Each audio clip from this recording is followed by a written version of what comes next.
اسی طرح یاد رکھو حقوق العباد میں بھی اپنی لاجکیں پیش کر کے لوگوں کا حق نہ مارا کرو.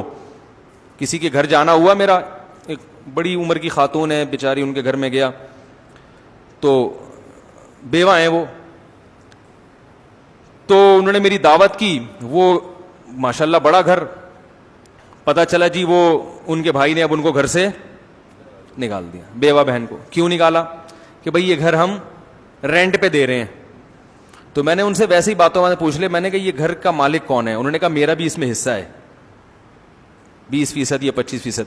میں نے کہا پھر یہ تو آپ کو نہیں نکال سکتے, لیکن نکال رہے ہیں.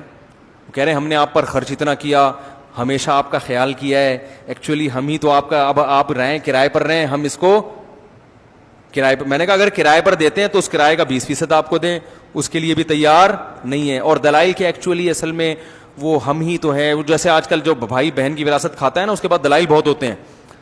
او بھائی جو وراثت کا حکم ہے وہ بیٹی کو جتنا چاہے جہیز دیا ہو آپ نے, باپ کے مرنے کے بعد اس کا وراثت میں حصہ کم نہیں ہوگا, کیونکہ وراثت کے احکام میں اللہ نے لچک نہیں رکھی, وہ دینے پڑیں گے اس کو.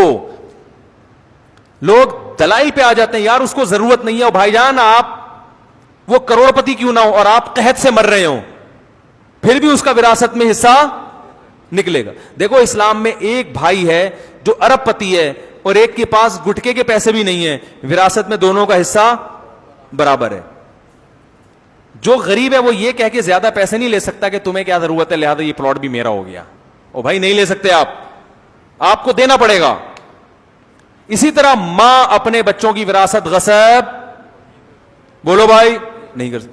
اب باپ مر جاتا ہے تو اماں کیا کہتی ہیں, یہ میرا مکان ہے, میں اپنی زندگی میں کسی کو حصے بخیے نہیں کرنے دوں گی.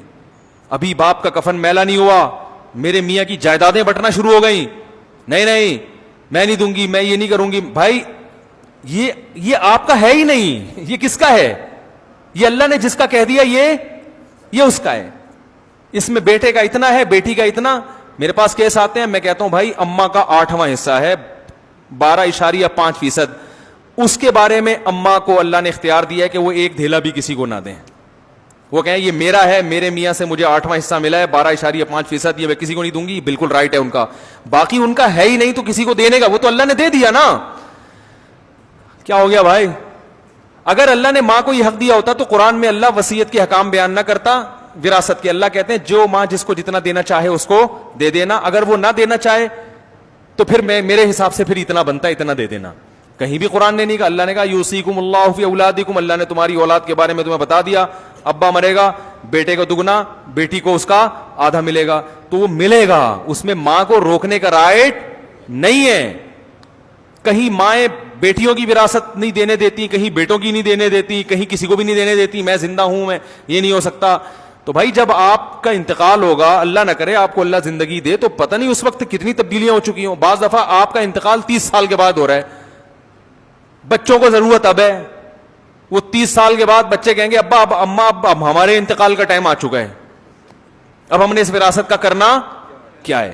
ایک نوجوان میرے پاس آیا کہ میری اماں وراثت نہیں تقسیم کرنے دے رہی, تو میں نے کہا کیوں؟ کہہ رہی وہ جب میں مر جاؤں گی پھر کرنا. میں نے کہا بھائی آپ کی ماشاءاللہ والدہ بھی جوان ہے, 30 سال میں بھی ان کا اللہ کرے 30 سال میں بھی انتقال نہ ہو, لیکن لگتا ہے 30 سال میں تو ہوگا, تو 30 سال تو آپ کے اسی غربت میں گزر جائیں گے. ٹھیک ہے نا. تو یہ ظلم ہے جو ماں کر رہی ہے بیٹوں کے اوپر.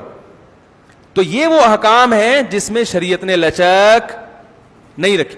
ایسا کیس آیا ابھی JTR پہ, کسی نے پوچھا تھا کہ باپ کا انتقال ہوا, اکلوتی بیٹی تھی, چچا نے پوری وراثت پہ قبضہ کیا اور بیٹی کو کہا کہ تم میری ہو گئی ہو, میں تمہیں پالوں گا, اب بس میں ساری ذمہ داری. وراثت میں نہیں دیا اس کو حصہ کہ بھائی تم جب میری بیٹی بن گئی تو تمام ذمہ داریاں کس کے کندھوں پر ہیں؟ میرے کندھوں.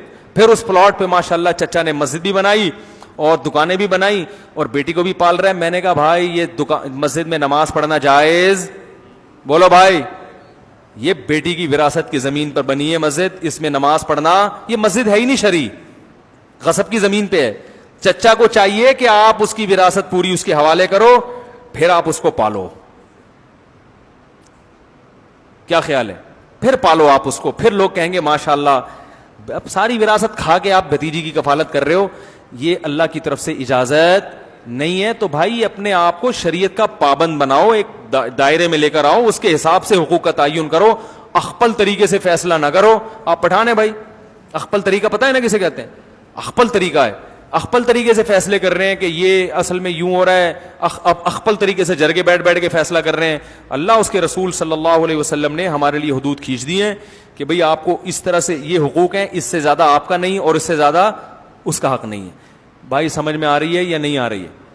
ایک خاتون کی نا ٹھیک ٹھاک جائیداد ہے, ان کے میاں اس سے کہہ رہے ہیں وہ مجھے دے دو کیونکہ میں بھی تو تمہارا ہی ہوں, میں بھی کیا ہوں تمہارا. تو یہ وہ اپنی بیوی سے کہہ رہے ہیں ہمارا تمہارا کچھ نہیں ہوتا اسلام میں, ہمارا تمہارا کچھ نہیں ہوتا, مجھے دے دو ہم دونوں مل کے انشاءاللہ.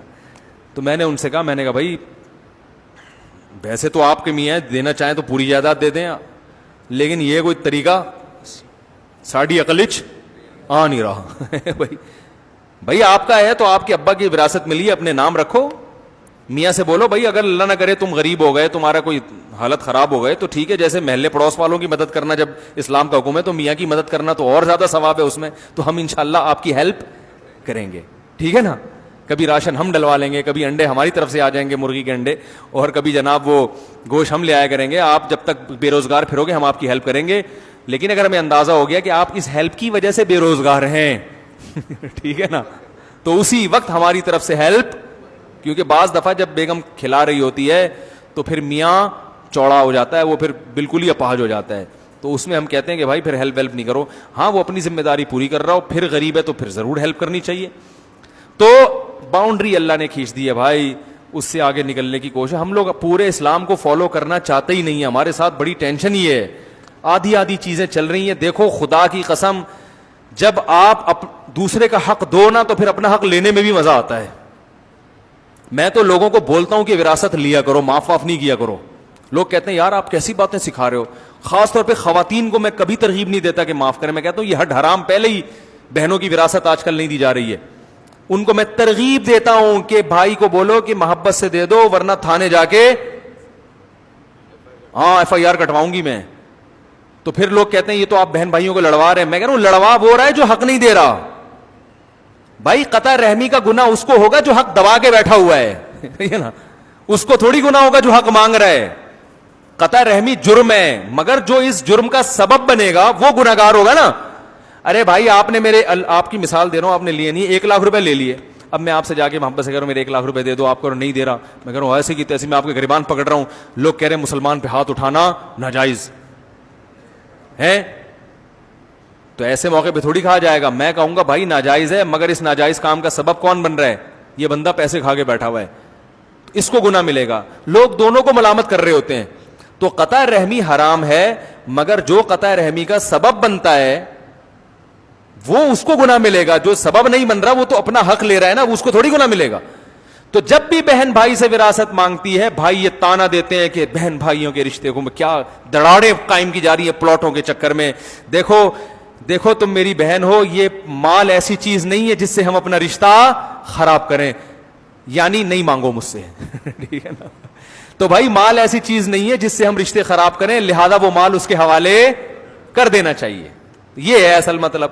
تو ہر آدمی اپنے مطلب کہ وہ نمازیں دیکھو, ٹرین میں ادھر کوئی منہ کر کے نماز پڑھ رہا ہے, کوئی کھڑکی طرف منہ کر کے, ان سے بولو بھائی قبلے کی طرف. کہہ رہے ہیں بھائی سفر میں تو 4 کی 2 کر دی اللہ نے, تو سفر میں تو آسانی ہے. بھائی اللہ نے 4 کی 2 کی ہے, مگر اللہ نے کہیں بھی یہ نہیں کہا قرآن میں کہ سفر میں قبلہ ہی معاف ہو گیا بھائی یہ کہیں نہیں کہا. جتنا اللہ نے معاف کیا اتنا ہوگا. اللہ نے یہ کہا کہ سفر میں بغیر وضو پڑھ لو. سفر میں بھی یہ کہ تیمم تو کرنا ہی پڑے گا اگر پانی نہیں ہے, تو غسل بھی کرنا پڑے گا سفر میں اگر غسل فرض ہو گیا ہے. تو جو اللہ نے کر دیا اتنا تو بھائی ٹھیک ہے, جو نہیں کیا اس میں آپ کو فنڈر بننے کی ضرورت, بولو نا, اس میں فنڈر گیری کی ضرورت نہیں ہے آپ کو. تو ہر آدمی گنجائشیں نکال کے فنڈر بنا ہوا ہے, اور وہ خود قیاس اجتہاد کر کے یہ ہے فلانا ہے ڈمکانا ہے, ادھر سے اس کا کھا لیا ادھر سے. آج ایک کیس آیا, بیٹھے ہوئے, ناراض نہیں ہونا, بتا دوں آپ کا نام نہیں آئے گا کہیں بھی, ویسے تو آ گئے آپ ٹھیک ہے نا. میرے پاس بعض ایسے کیس بھی آتے ہیں کہ لوگ جھوٹے کیس کر دیتے ہیں دوسرے پر اس کو پریشان کرنے کے لیے. میں کہتا ہوں بھائی یہ جائز نہیں ہے جھوٹا کیس کرنا. کہہ رہے نہیں وہ بڑا ظالم ہے. تو ظالم ہے تو جو جتنا ظلم ہے اس حساب سے تو آپ اس کو نچوڑ سکتے ہیں, جو چیز نہیں ہے وہ کھاتا اس میں ڈال دیا. تو باؤنڈری شریعت نے ایک متعین کی ہے, اس کے تحت رہتے ہوئے آپ اپنا حق لیں. میں تو کہتا ہوں اس زمانے میں حق لینا بھی چاہیے. ہاں جہاں شریعت نے حق چھوڑنے کی ترغیب دی ہے وہاں چھوڑ سکتے ہیں. وہ کہاں ترغیب دی ہے یہ ایک الگ موضوع ہے. بعض جگہوں پہ حق چھوڑنا, حق پہ ہوتے ہوئے بھی حق چھوڑیں گے تو ثواب ملے گا آپ کو. وہ کون سی جگہ ہیں وہ بھی میرا موضوع نہیں ہے, لیکن عمومی حالات میں اگر لوگ وراثت کے معاملے میں نرم گوشہ اختیار کرتے ہیں تو اس کا بڑا نقصان ہوتا ہے. لوگ وراثتیں تقسیم ہونا ختم ہو گئی ہیں, یہ بڑا نقصان ہوتا ہے. اللہ تعالیٰ عمل کی توفیق عطا فرمائے.